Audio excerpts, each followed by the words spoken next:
대한민국의 정의로운 의인을 찾습니다. 명예전당 백인의 의인전. 오늘도 두 분의 선정위원분들과 함께하고 있습니다. 반갑습니다. 네. 안녕하세요. 네, 안녕하세요. 지난 한 주간 두 분 다 잘 지내셨어요?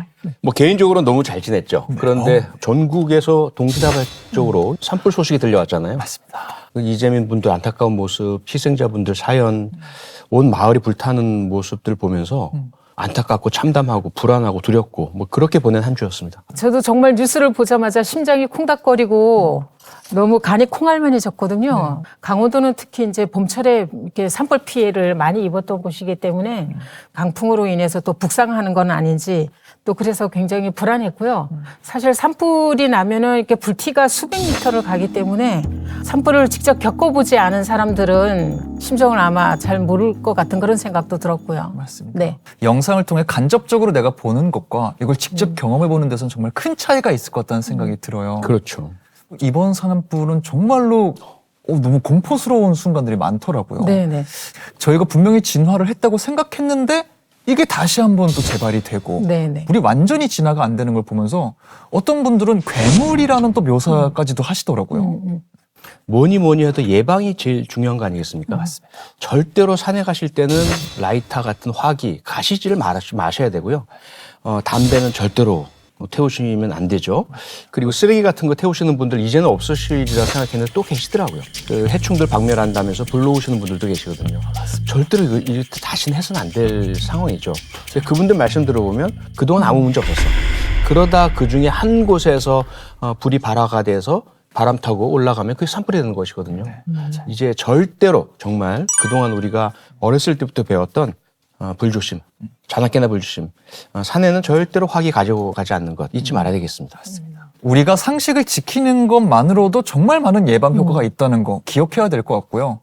이번 산불로 인해서 정말 고통받으신 많은 이재민 분들께 저의 위로의 마음을 전해드리고요. 또 산불을 지나기 위해서 온몸 던져 고생하신 소방관 분들과 시민 여러분께는 저희가 감사의 마음 방송을 통해서 잠깐이나마 전해드리도록 하겠습니다. 참, 제가 뉴스를 보다가 네. 한 사람의 목숨 건지기도 어려운 그 위급한 산불 상황에서 네. 주변 주민분들 막 대피시켜 드리고 진화에 헌신해서 도움 주신 의인들이 계시더라고요. 계셔요. 맞아요. 우리 명예의 전당에서 그분들 모셔야 되는 거 아닙니까? 당연히 100번 모셔야죠. 일단 제 마음속에는 리스트도 있고요. 두 분 그 위원분들 안에도 어느 정도 있을 거라고 생각이 들어요. 있죠. 이분은 있습니다. 모셔야 되지 않을까. 네. 리스트 네. 솔직히 있으시잖아요. 네, 그렇죠. 네. 이분들은 저희가 당연히 모셔야 되는데 저희가 녹화 시점에서 이제 막 의성 산불 진화가 마무리된 시점이거든요.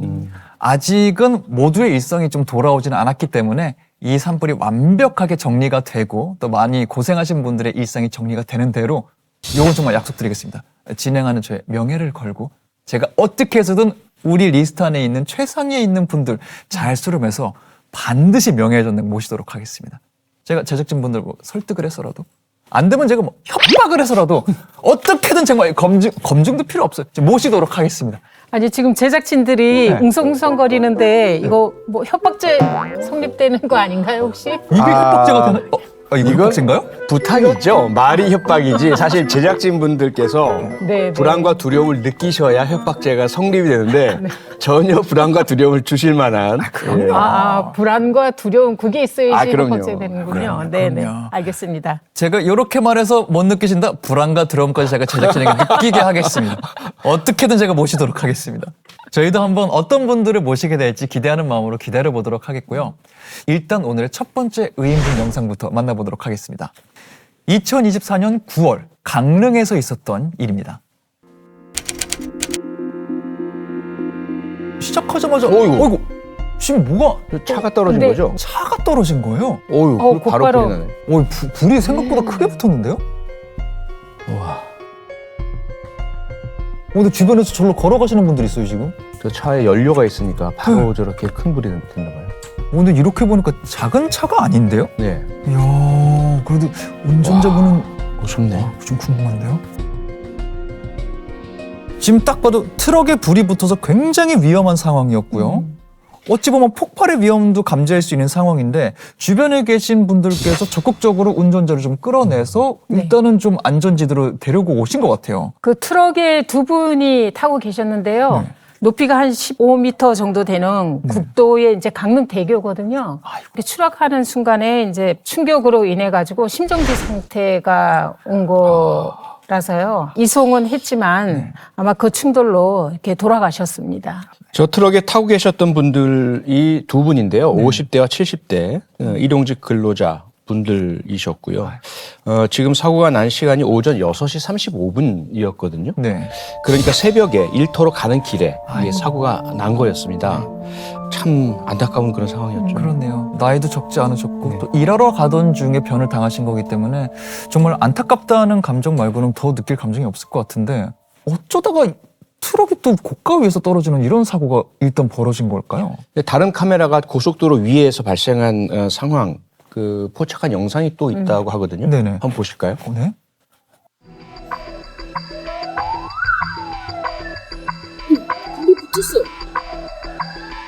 저 위에서 이렇게 찍힌 거군요. 네. 인근 주민분이 직접 찍어서 제보해 주신 영상이라고 하는데요. 차량 여러 대가 멈추고 사고가 있었네요, 이미 저 위에서. 아래 지금 불을 타는 모습도 보이고요, 저희 눈에.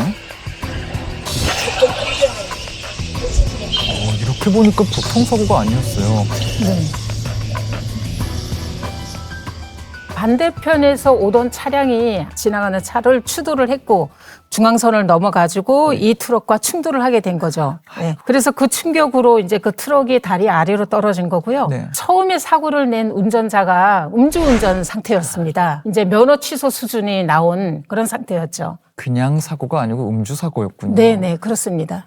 이 사건 원인을 듣고 나니까 좀 눈살이 찌푸려지는 건 어쩔 수가 없네요. 아마 뭐 그 직전까지 술을 마시고 운전을 했든 아니면 만취 상태에서 잠깐 휴식이나 잠을 자고 숙취 운전을 했든 어쨌든 음주운전은 음주운전입니다.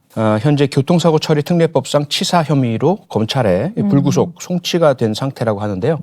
음주운전에다가 사망사고까지 야기했으니까요. 당연히 이제 처벌은 좀 상당히 크게 받지 않을까 지금 추정이 됩니다. 피해자 그 유가족분들의 상심, 안타까움, 충격, 슬픔 이거 어떻게 감당을 하겠습니까? 절대로 있어서는 안 될 일이고요. 음주운전은 잠재적인 살인이다. 잊지 말아야겠습니다. 맞습니다. 우리가 정말로 음주운전은 예비살인이다라는 표현을 괜히 상투적으로만 쓰는 게 아니고 이런 사건들이 벌어지기 때문에 그런 표현을 쓰는 거거든요. 그럼에도 음주운전은 아직도 계속 발생하고 있고 수치가 꽤 높지 않나요? 그렇죠. 2023년 기준으로 연간 한 13,000건 정도 발생하고요. 네. 이 사건으로 인해 가지고 돌아가시는 분이 200여 명 정도. 그리고 더 큰 문제가 있는데 이 상습적으로 음주운전하는 이 재범률이 40%가 넘다는 거예요. 한 번 음주운전을 하신 분들이 계속 음주운전을 하고 있다라고밖에 해석할 수가 없는데요. 왜 이런 일이 벌어지는 거죠? 아무래도 음주운전하고 걸리고 처벌받으면 그때는 다시는 내가 음주운전하지 말아야지라는 경각심이 생기겠죠. 그런데 그 경각심은 오래 가지 않습니다. 그리고는 다시 술을 마시고 거기에다 이제 술을 마시게 되면 사람이 뇌에 알코올이 작용을 하면서 판단 능력은 약간 저하가 되고요. 그다음에 이제 욕구는 좀 더 강화가 되거든요. 근데 이 또 재범이 계속 벌어진다는 건 어떤 면에서는 나에 대한 자신도 있지만 나는 해보니까 그렇게 센 처벌 안 받던데? 라고 생각하는 경우도 있지 않을까 싶어요. 어떻게 해외랑 비교했을 때 처벌이 좀 어떻게 다른가요? 처벌 강화도 필요하지만 가치 있는 동반자나 또는 뭐 술을 판매하는 사람들에 대한 동반 책임 부과도 중요합니다. 그리고 또 한 가지는 차에 대한 기계적 장치를 달아서 음주운전을 했는지 안 했는지를 식별을 하고 반드시 운전대에서 호흡을 불어보고 혈중 알코올 농도가 그 기준치 이하로 나와야만 시동이 걸리게 하는 그 장치가 있거든요. 실제 존재하는군요. 그렇습니다. 미국이나 여러 나라에서 의무화가 되어 있고요. 우리나라에서도 지금 현재 일부 그런 음주운전 재범자에 대해서 동의를 받고 설치하고 있는 이런 상황인데요. 중요한 것이 우리나라도 사실은 음주운전 방조죄라 그래서 음주운전을 하고 있음을 알면서도 함께 동승하고 말리지 않거나 적극적으로 권장한 사람은 음주운전자와 함께 처벌하고 있습니다. 그런데 이웃나라 일본의 경우에는요. 음주운전자에게 차량을 제공하거나 술을 제공한 사람도 처벌합니다. 차 좀 빌려줘 이랬을 네네. 때 너 술 마셨잖아. 아야 괜찮아 이 정도는 아유 조심해 이러면서 건네줬다? 그러면 이 차량 키를 건네준 사람도 처벌한다는 거죠. 네 그리고 미국 같은 경우에는 네. 상습 음주운전자에게 1급 살인죄를 적용하고 있습니다. 네. 1급 살인죄군요. 그렇죠. 우리나라는 이게 교통사고 처리 특례법이라는 교통사고 내에서 네. 음주운전 치사에 대해서 처벌을 하지만 미국 같은 경우에는 사람을 살해할 의사를 가지고 있었다라고 간주하는 거죠. 고의적이고 네. 계획적인 살인, 1급 살인으로 처벌을 하고 있습니다. 정말 극한으로 얘기하면은 연쇄살인범과 거의 동일하게 본다는 의미잖아요. 그렇죠. 우리나라에서도 사실은 윤창호법이라고 너무나 안타까운 특히 사망사고 야기자에 대한 처벌이 강화가 되고 상습 운전자에 대해서도 처벌 강화되고 했죠. 이러한 어떤 법적인 처벌 강화로 인해서 음주운전 사고 예방이 이루어졌다라는 그런 보고도 있었고 네. 또 우리의 기대도 있었는데 다시 이 통계를 보니까 여전히 한 해 13,000건이 넘는 음주운전 사고가 발생하고 있습니다. 우리에겐 더 경각심을 키울 그런 조치가 더 필요해 보입니다. 맞습니다. 음주운전에 관련해서는 우리가 아직 좀 갈 길이 멀지 않았나라는 생각을 좀 살짝 하게 되네요. 음주하니까 근데 잠깐 생각나서 여쭤보는 건데요. 두 분은 어떻게 음주 좀 즐기시는 편이세요? 어떠세요? 저는 집에서 가족과 함께 네. 예, 가볍게 이 정도는 어쩌다 한 번씩 하는데 네. 술자리 자체를 좋아하지 않아서 아예 안 갑니다. 실장님은 어떠신 스타일이세요? 저는 뭐 기자 생활할 때 가장 곤욕스러운 것 중에 하나가 어쩔 수 없게 하는 그런 술자리가 있거든요. 퇴직을 했으니 너무 편합니다. 그 점에 대해서는 굉장히 자유로워요. 저는 아예 술을 마시지 않는 사람이거든요. 이게 뭐 다행이라고 표현할 수 있는지 모르겠지만 다행이죠. 우리 셋은 어쨌든 회식 후에 어떤 불미스러운 일을 벌이지는 않을 것 같아서 그렇죠. 일단은 안심이 좀 되네요. 네.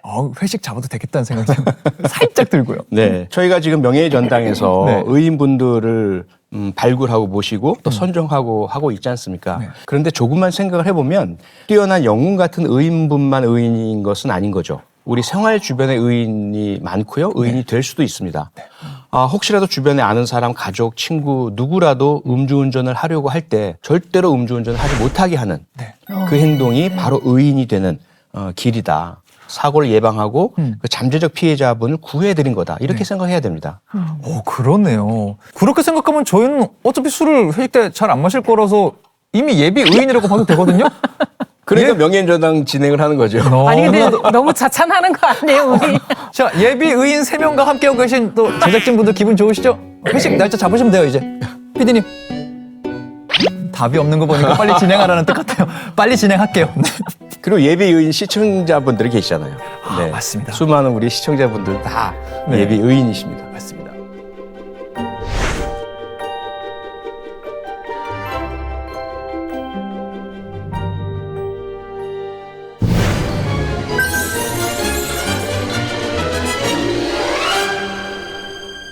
두 번째 의인분 소개해드리도록 하겠습니다. 올해 1월 5일 경기 성남에서 있었던 일입니다. 영상 보시죠. 이미 지금 경찰서인 것 같죠, 영상이? 누가 좀 아예 쓰러져 계세요. 네. 경찰분이 굉장히 바쁘게 움직이시고 네.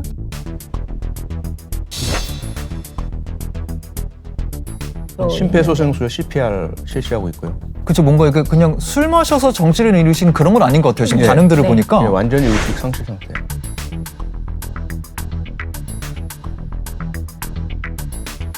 어, 119까지 왔고요. 일어났네요. 다행이네요 네. 정말 그래도. 심폐소생술만 한 1분 정도로 했다 그래요. 정신 차리실 때까지.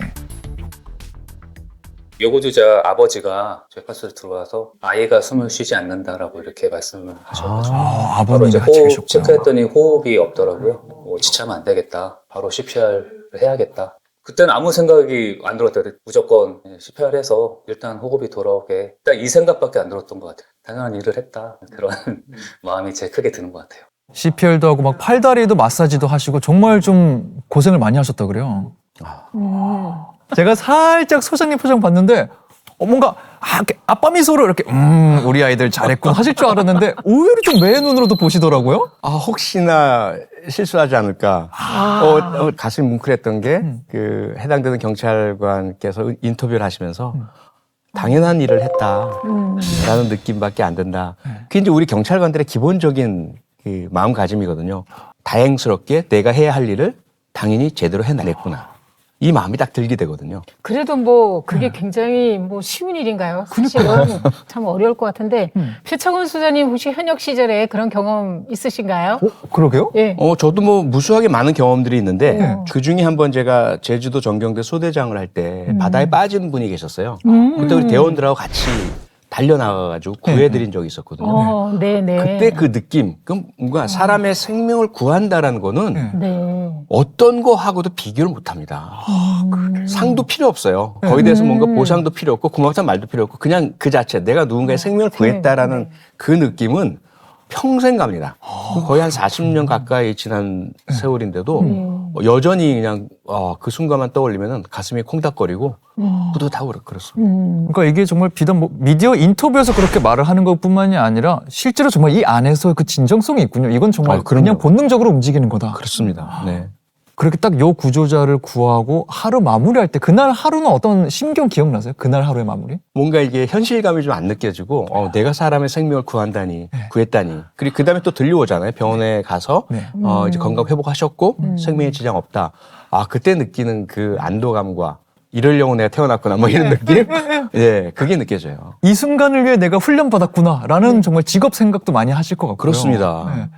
저도 제 친구 사무실에 제가 한번 이렇게 방문을 한 적이 있는데 약속 시간이 됐는데 문을 안 열어주는 거예요. 그래서 야, 나 왔어 했는데 문이 열려 있길래 문을 열었는데 제 친구가 문자 그대로 얼굴이 하얀색이 돼서 쓰러져 있는 거예요, 사무실에. 네. 그때 아마 몸에 좀 이상이 있었나 봐요. 뭔지 모르고 막 마사지 하면서 119에 전화해서 정말 다행히 빨리 요원들이 와주셔서 이 친구가 정신은 차렸는데 역시 이게 평소 생각을 안 해놓고 훈련을 안 하다 보니까 제가 뭐를 빨리 할 수는 없더라고요. 맞아요. 그런 면에서는 정말로 경찰관 분들이 이렇게 훈련 받고 우리 주변에 계셔주시는 게 우리의 안위에도 정말 큰 도움이 되거든요. 지금 이 순간에도 일선 현장에서 고생하시는 모든 경찰관 분들께 저희가 일단 박수 드려야 될 것 같습니다. 너무 감사합니다.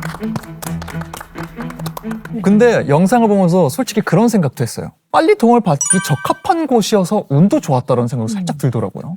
그런데 저는 이제 운만은 아니었다라고 꼭 말씀을 드리고 싶어요. 네. 순국 씨는 운 좋게도 경찰관서 가까운 곳에 있었다라고 말씀 주셨지만 네. 지구대의 위치를 인지하고 있지 않았다면 가까이서도 안 보입니다. 맞아요. 네, 그게 이제 터널 비전이라고 해서 인간의 심리의 기본이거든요. 그런데 저 살해자분께서는 나중에 이제 확인한 바이지만 평상시에도 우리 주변에 파출소가 있어. 그 위치가 어디였지? 우리가 흔히 이제 시뮬레이션이라고 하잖아요. 네네. 그걸 늘 하고 계셨었다고 해요. 그러다 갑자기 이제 차량 안에서 따님이 의식을 잃고 숨을 안 쉬고 호흡이 없고 이러니까 지체 없이 바로 파출소로 가실 수 있었던 거죠. 이거 정말 중요한 포인트네요. 익숙하게 아는 곳이라고 하더라도 위기 상황에는 내 시야가 가려지고 생각이 마비될 수 있다. 그렇기 때문에 평소에 내 주변 환경을 정확하게 인지하고 있고 상상해보는 거 굉장히 중요하다고 좀 짚어주신 것 같은데 지금 만약에 집에 어떤 일이 벌어졌습니다. 바로 경찰서 가셔야 돼요. 입으로 말씀하실 수 있어요? 어디로 나가서 어떻게 어느 골목으로 가야 되는지? 가만히 있어보자. 어디로 가야 되지? 그냥. 네네. 일단은 아파트를 나와야 될 것 같은데. 네? 나와서 어떻게 네. 우회전 좌회전 바로 지금 그려주세요. 네. 우회전 좌회전 직진. 네. 지하 주차장으로 들어가야 될 것 같고요. 네. 아파트를 나와서 좌회전으로 해서 가야 되는데 네. 참, 갑자기 얘기하니까 잘 알던데도 이렇게 생각이 잘 안 나네요. 보니까. 아마 지금 이 방송 보시는 시청자분들 대부분 그러실 거예요. 박미연 실장님 준비가 안 돼 있으셔서 방황하시듯이 이런 상황에서 무슨 일이 생기면 안 되잖아요. 지금 한번 시청자 여러분들도 싹 한번 이렇게 도상훈련 해보시는 거 네. 매우 중요하고 한 번씩이라도 해보신 분은 바로 대응하실 수가 있게 되십니다. 그렇네요. 제가 보기에는 네. 가족끼리 같이 한번 도상훈련을 해야 될 것 같은 맞아요. 생각이 네. 드네요. 그러네요. 정말로 이거는 제안해 주신 대로 시청자 여러분도 잠깐이라도 시간을 들여서 한번 생각을 해보시는 게 여러모로 도움이 될 것 같습니다. 위기가 언제 어떻게 닥칠지 모르는 일이니까요.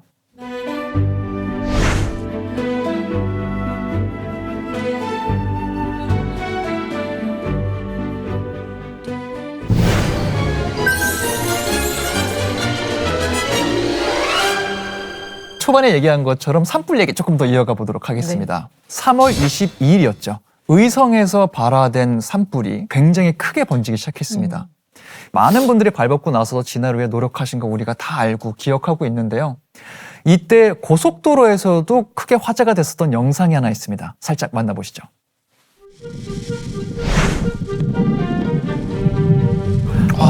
너무 무서워요. 화염이네요, 진짜. 예, 정말 예. 너무 컸어요. 불은 불과 3시간여 만에 20km 정도 떨어진 영덕읍까지 들이닥쳤습니다. 확산 속도가 정말 너무 컸죠. 강풍 때문에. 이미 불길이 된 도로를 달려야 했습니다. 오 조심! 뒤에 바람! 온다 온다! 아유, 현장에서. 저도 이 영상, 와. 서 있기도 힘드네. 예.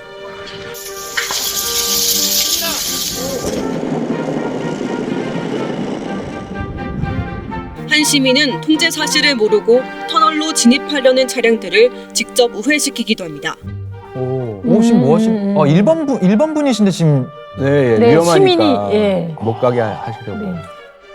나중에는 차를 세우고 중간에 다 이쪽으로 이제 그 고속도로 분리대 같은 거 있잖아요. 그걸 이렇게 열어가지고 다 이쪽으로 보내주시고. 야, 주변 상황이, 어휴. 저분 아니었으면 큰일 날 뻔했네요.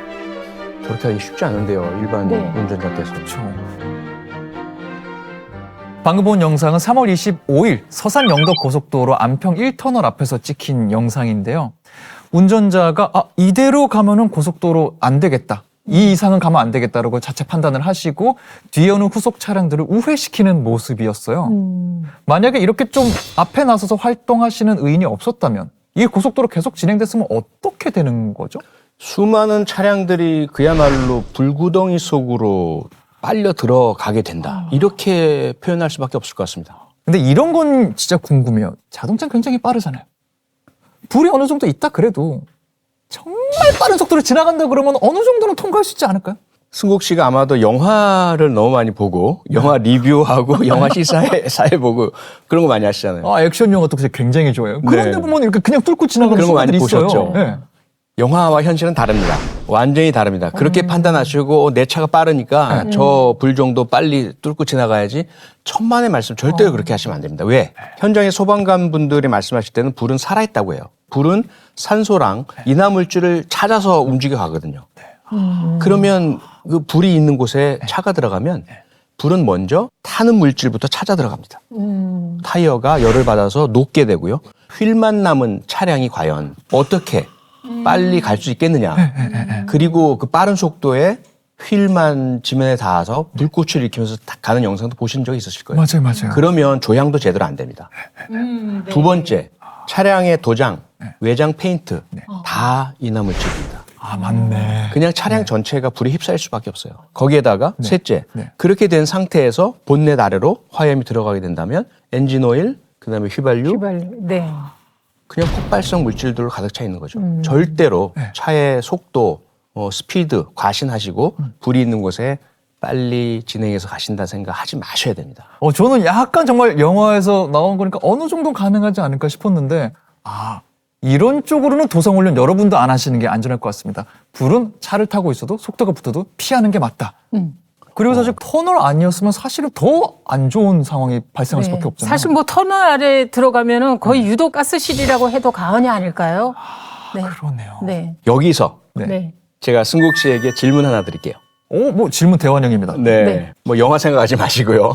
현실적으로? 예. 알겠습니다. 만약에 현실적으로. 정말 산불을 만났어요. 네. 그런데 한쪽에는 계곡물이 있고요. 네. 그 다른 한쪽에는 넓게 트인 풀밭이 있습니다. 어느 쪽을 택하시겠습니까? 네. 어느 쪽을 택하시겠습니까? 선생님, 저 그래도 대한민국 의무교육을 성실히 마친 사람입니다. 저 성적도 나쁘지 않았어요. 예. 불은 타는 걸 찾아갑니다. 불 탈 거 아니에요. 당연히 이건 뭐 생각할 것도 없이 물 있는 계곡으로 가야 되는 거 아닙니까? 이거 뭐 너무 무시당했다는 생각 살짝 들어요. 우와, 틀렸습니다. 틀린 거예요? 아니, 박명 실장님 말씀 주셨잖아요. 뭐냐, 터널 안에 유독가스가 가득 차게 된다는 현상. 그렇죠? 네네네. 그 터널 현상이 네. 계곡에도 발생할 수가 있는 거예요. 근데 유독가스는 일반 공기보다 무겁죠. 그러면 그 아래로 흘러 들어가서 네. 계곡 안에 내가 몸을 대피했을 때 유독가스들이 전부 내 호흡기로 들어올 수 있는 문제가 있는 거죠. 네. 풀밭이 전부 말라버린 그래서 불이 잘 붙는 곳이라면 속도가 상당히 관건이 되긴 하겠지만 네. 말라버리지 않은 푸른색의 풀일 경우는 그건 인화물질이 아니거든요. 그래요? 네. 그리고 일단 개활집 넓은 곳 눈에 보이는 가시거리가 확보되고 네. 그러면 불이 없는 방향으로 내가 대피를 할 수 있겠죠. 저의 상식 세계가 무너지는 느낌이에요. 계곡에 물이 있으니까 무조건 안전할 줄 알았는데 그게 다 같은 계곡은 아닐 수 있다. 그렇습니다. 움푹 파였다는 건 위험하다는 뜻이기도 하다. 네. 다만 예외는 있습니다. 네네. 대피 가능한 개활지가 없을 경우에는 네. 그때는 물이 있는 곳으로 들어가셔서 물을 통해서 이 화염이라도 막아야죠. 그건 예외적인 상황입니다. 물 자체를 피할 건 아니고 계곡이라는 곳의 특수성은 고려해야 된다. 그렇습니다. 우리가 기억하고 있으면 될 것 네. 같다는 생각이 들어요. 네. 강원도는 산불에 정말 안 좋은 기억이 많은 곳이긴 하죠. 네, 그렇죠. 1996년도에 이제 고성 산불이 있었고요. 또 2000년에는 동해안 산불, 그리고 2005년에는 양양 산불, 그리고 2019년에는 고성 속초 산불. 정말 기록할 만한 그런 대형 산불이 있었습니다. 그래서 사실 이런 봄철만 되면은 대형 산불에 대한 어떤 트라우마들이 있습니다. 네. 말씀해 주신 2019년 고성 속초 산불에 관련된 이미지가 좀 강하게 남아있어요. 그때 정말 전국에서 이 불을 지나기 위해서 소방대원분들이 고속도로를 가득 메우고 달려오시는 그 영상들이 있거든요. 굉장히 좀 강렬하게 남아있거든요. 해당 영상 살짝 먼저 보고 오시죠. 19년 4월 4일 고성에서 시작된 산불이 바람을 타고 속초까지 확대됐었던 큰 불이었죠. 전국에서 보여준 소방차들의 행렬 모습이었는데요. 전국에서 소방 인력 3,200여 명이 출동했고 900대 가까운 소방차와 구급대가 동원됐습니다.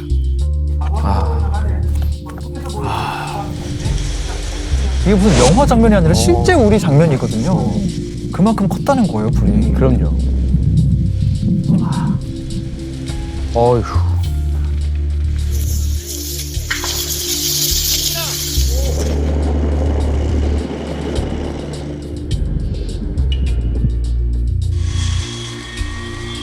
이때 아마 대피령도 내리고 막 그랬었죠. 그럼요. 네.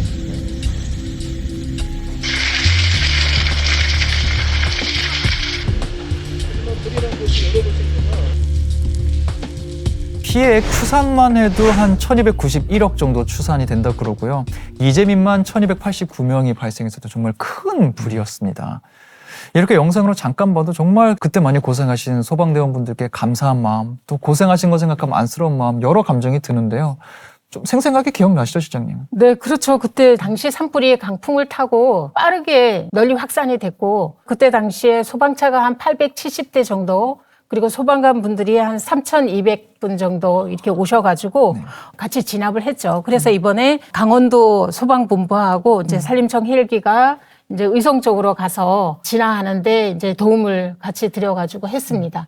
근데 또 안타깝게도 인천 헬기 중에 한 대가 추락을 해서 또 조종사분이 숨지는 그런 안타까운 일도 있었고요. 네. 맞아요.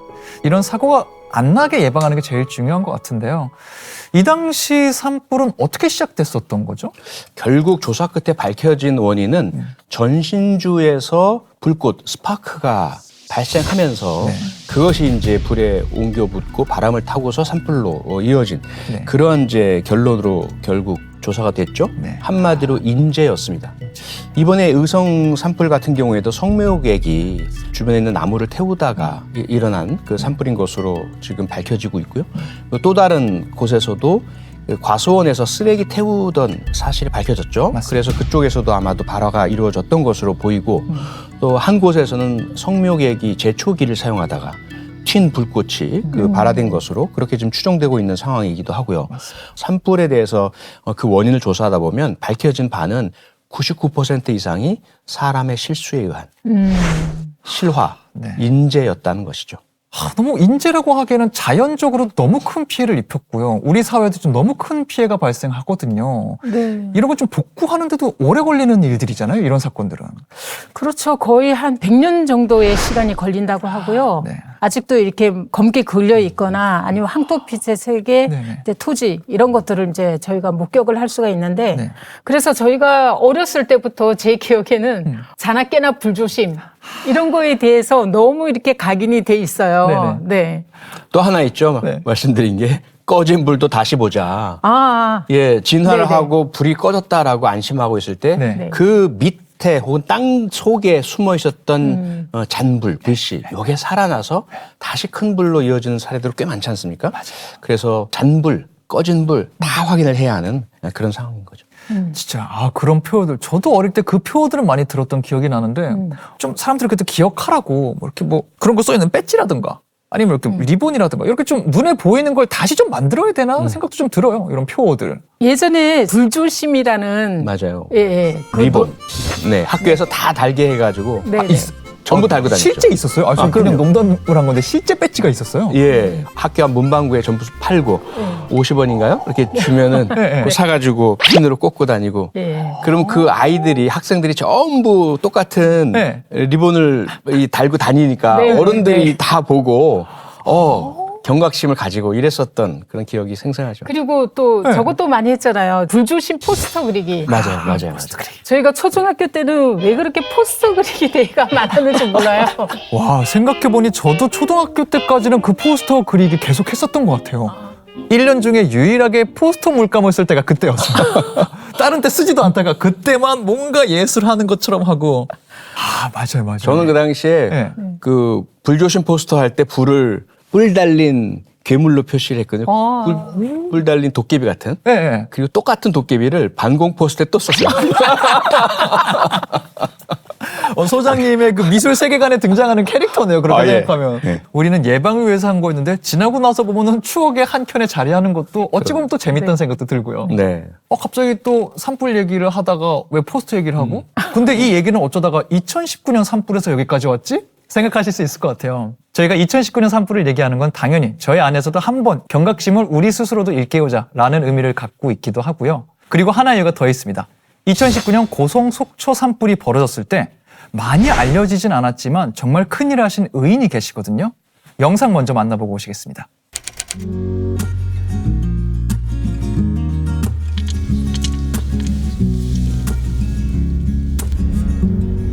대부분 8시부터 10시까지 돌고요. 지금 현재 또 산불이 너무 예민하고 지금 이쪽에서는 비가 안 온 지 꽤 됐어요. 담뱃불 하나도 그게 이제 방화가 크게 될 수 있는 부분도 되니까 저는 이제 일반적으로 이제 산 쪽으로 많이 도는 편이고요.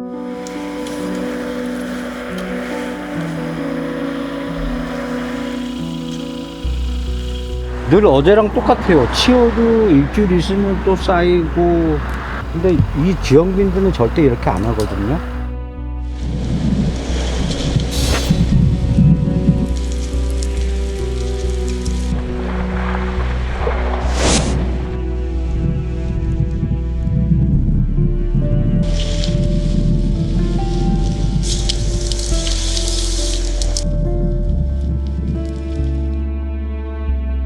코에서 타는 냄새가 아직도 날 정도로 그 상황이 사진처럼 남아있는 것 같아요. 내 머릿속에. 그리고 그때 산이 불이 얼마나 심하게 났으면 지금 저기 능성에서 일자로 쭉 가서 불이 났어요. 10km 안 되더라도 저기 엄청나게 먼 거리죠. 근데 2시간 안에 바람에 다 전소됐으니까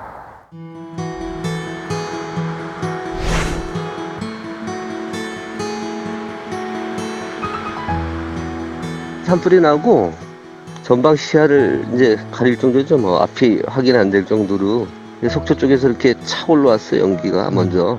저는 그쪽으로 주민들 확인하러 이렇게 나가는 길이었고, 그 장창덕 씨는 속초 쪽에서 들어오는 길이었고, 그래서 그 자리에서 이제 속초 쪽으로 나가는 차량들을 통제할 수밖에 없었어요. 그 일을 장창덕 씨가 유턴을 해서 속초 쪽으로 이제 접근을 못하게 차량 통제를 계속했죠. 근데 정신이 없었어요. 뭐 이제 주변 확인하기도 굉장히 힘든 상황이었고, 근데 그 어려운 상황에서 했어요. 그 일을. 오늘의 주인공이신 의인분 스튜디오에 모셨습니다. 안녕하세요. 안녕하십니까. 네, 안녕하세요. 영상 통해서 살짝 이야기는 들었지만 예. 정확히 어떤 일이 있었고 어떤 행동을 하셨는지 직접 또 소개해 주시는 거 들어보고 싶거든요. 근데 볼링장에 있다가 재난 문자가 오더라고요. 뭐 강원도 원암리에서 산불이 났으니까 고성군에 있는 관내 사람은 빨리 집에 가시라 그래갖고 저는 그냥 천천히 갔었죠. 뭐 설마 불이 거기까지 가겠냐고. 그리고 이제 차가 천천히 가는데 저 멀리 빨간색 아주 태양이 뜬 것처럼 아주 큰 빨간색 이렇게 모양이 보이더라고요. 네. 그 나무 타는 그 약간 매캐한 냄새들이 차 안에 들어오면서 불이 붙으면서 이제 페인트가 녹으니까 이제 불덩이 떨어지잖아요. 아, 그래서 안 되겠다 싶어서 도망가려고요. 저도 뛰갔어요. 앞이 안 보이면 뛰갔는데 질식할 것 같더라고요. 근데 그 불이 이렇게 연결되면서 이렇게 아치형을 그리고 있더라고요. 터널이었던 것 같아요. 불꽃 터널. 내 기준에 봤을 때는. 뭐 하늘이 도와준지는 모르겠지만 갑자기 저 멀리서 시야가 나오더라고요. 가시거리가. 네.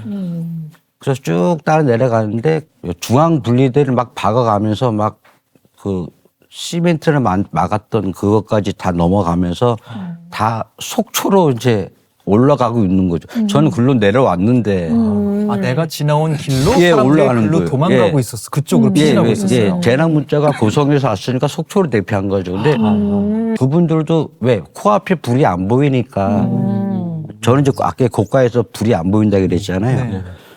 다 글로 올라타고 있는 거예요. 그래서 제가 차를 막았어요. 막고 가까운 경찰서에다 전화를 해서 지금 내가 혼자 있으니까 내가 감당이 안 될 것 같다. 차에 경광등 틀고 신호봉 들고 사이렌을 켜고 그 차를 완전 막아버리고 쫓아 올라갔죠. 내가 온 길을 다시 걸어서. 모르는 사람들에겐 이게 믿기도 어려웠을 것 같고 이게 통제가 따라졌을까 궁금하거든요. 딱 통제를 시도하셨을 때 반응이 어땠나요? 반응이 너무 안 좋았어요. 반응이 안 좋았고 좀 나쁜 말이지만 뭘 하시던가요? 우리 어머니가 지금 다리가 많이 불편하신데 난 어머니 구하러 난 가야 된다. 그래서 집이 어디세요? 그러니까 속초보고 아파트다. 그래서 거기도 아마 그쪽까지 불이 안 번졌을 것 같으니까 우회하시고 불이 꺼진 다음에 전화 통화하시라고. 그래서 막았죠. 가지 말라고. 올라가면 죽는다고까지 얘기했어요. 죽는다고 표현했으니까 저도 얼마나 그게 심각성을 깨달았으면 죽는다고 얘기했겠습니까?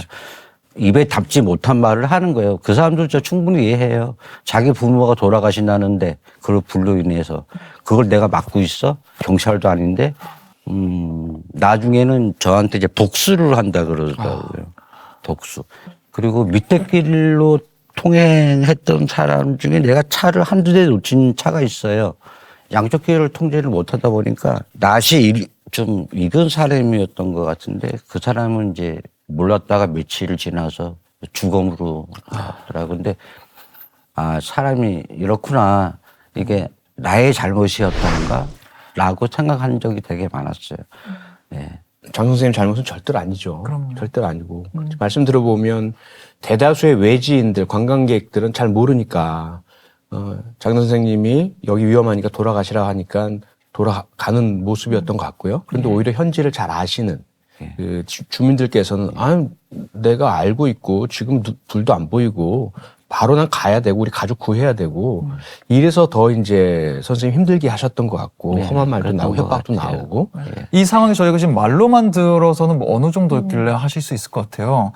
당시에 그 고속도로 위에서 찍힌 영상이 있거든요. 어떤 분위기였는지 알 수 있는 영상 먼저 보고 오시겠습니다. 와 열기 봐. 열기 봐. 오 열기 봐. 문 닫았네. 양쪽에 정말로 그냥 불 붙었어. 바다예요, 문자 그대로. 지옥인데? 운전석에서도 저 열기가 바로 느껴지셨던 거죠. 그럼요. 너무 뜨거웠어요. 예. 연기는 계속 차 안으로 들어오고. 예.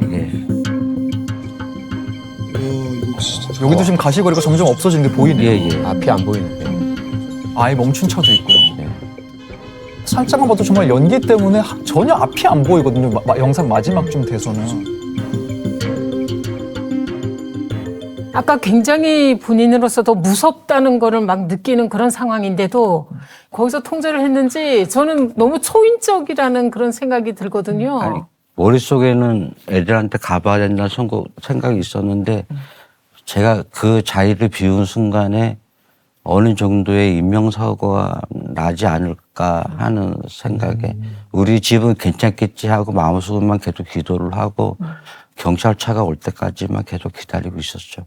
그리고 경찰관이 와서 인계를 해주고 집으로 갔죠. 얼굴 시꺼매갖고 콧구멍도 시꺼매갖고 집에 가니까 우리 막내딸이 제일 먼저 하는 말이 아빠는 우리보다 볼링이 이렇게 더 좋아? 딱 그러는 거예요. 그래서 내가 그때부터 약간 마음의 상처를 받더라고요. 근데 집사람 얼굴 보니까 집사람 벌써부터 아유 저 양반 또 이렇게 또 머리 흔들고 가고 태워서 코레스코로 갔어요. 네. 갔는데 거기에 사람이 그렇게 많을 줄 몰랐어요.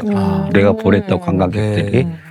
우리 가족들은 아직 내가 어떤 일을 한 건지 정확히 모르고 있기 때문에 예. 가족분들은 좀 서운함을 현장에서 느끼고 계시는 상황이셨던 것 같고요. 많이 느끼죠, 집사람한테.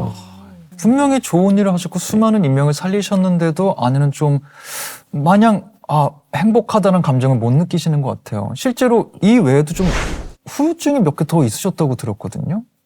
그리고 나서 1년 정도 있는데 갑자기 숨을 못 쉬겠다. 집사람이 식당을 운영하고 있었고 가끔 배달도 가고 뭐 걸어가고 있는데 내가 쓰러졌어요.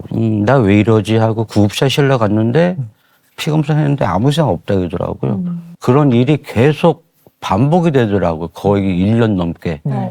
그래서 내가 집사람한테 했죠. 애들 데리고 처갓집에 가 있어라. 이제서야 얘기하는데 당신 밥할 때 그 가스 탈 때 내미 냄새가 이상하게 좀 싫었던 적도 많았고 불을 끄면 자꾸 악몽에서 벗어나지 못하는 것 같으니까 미안하지만 당신의 애들 데리고 처갓집에 가 있으면 어떻겠냐라고 얘기했었죠. 그리고 이제 제가 조그만 사무실에서 지금 거의 4년 동안 먹고 자고 하고 있어요. 거의 전형적인 외상후 스트레스 장애, 공황장애 증상으로 보이거든요. 물론 이제 전문의가 진단을 해주셔야 되겠지만 그때 겪으셨던 트라우마가 원인이신 것 같고 의상자 혹은 뭐 재난 피해자로서 진료 치료 지원을 해줘야 될 것 같은데 그런 지원을 좀 받으셨습니까? 아니 하나도 받은 적이 없고요. 사실은 다 하기 싫더라고요. 우리 애도 없지. 뭐 주위에 아무것도 없는 것 같지.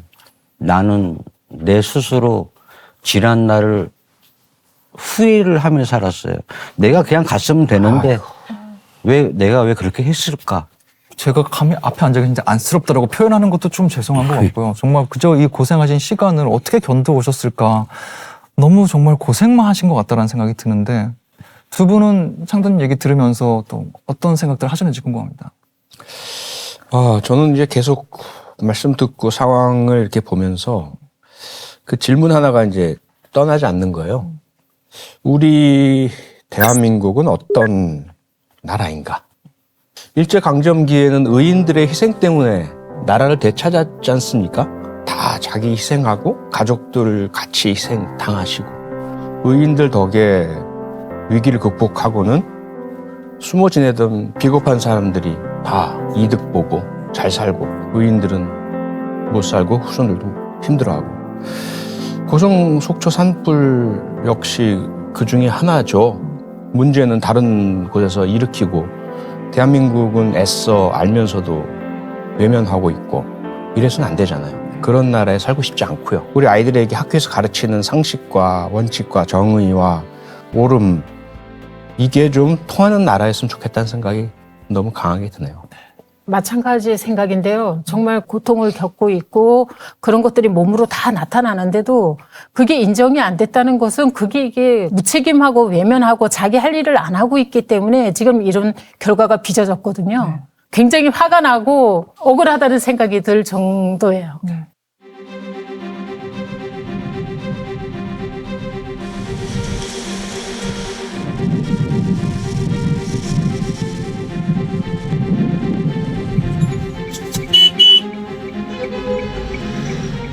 산불이 어디에서 오는지도 모르고 강풍과 함께 휘몰아칠 때 정말 위험한 상황이었거든요. 그때 사실은 본인의 가족부터 챙기고 싶고 누구나 인지상정이 그렇잖아요.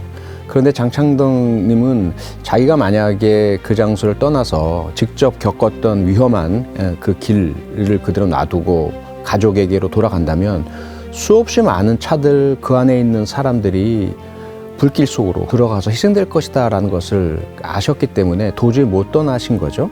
그리고 그 이후에도 너무나 심한 그런 충격과 후유증에 시달리고 계십니다. 그런 의인을 우리가 여전히 방관하고 생계가 완전히 무너지고 가족도 상당히 심각한 피해를 겪고 계신 이 상황, 대한민국이 어떤 나라인가라는 심각한 질문을 던지는 살아있는 하나의 물음표가 장창덕 님이다라고 생각을 합니다. 그래서 명예전당에 반드시 당연히 모셔야 하고요. 장창덕 씨는 불길이 덮쳐온 고가 도로를 빠져나가기에도 상당히 급급한 시간이었거든요. 근데 그때 차를 세우고 2시간 동안 홀로 다른 차들이 고가 도로로 진입하지 못하도록 정말 온 힘을 다해서 막아냈습니다. 그 결과 그 안에서 벌어질 대형 참사를 사전에 막을 수 있었습니다.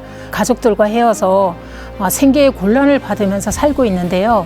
의상자로 지정이 될 수 있도록 각별한 관심을 기울여서 이분이 더 이상 고통받지 않도록 해야 합니다.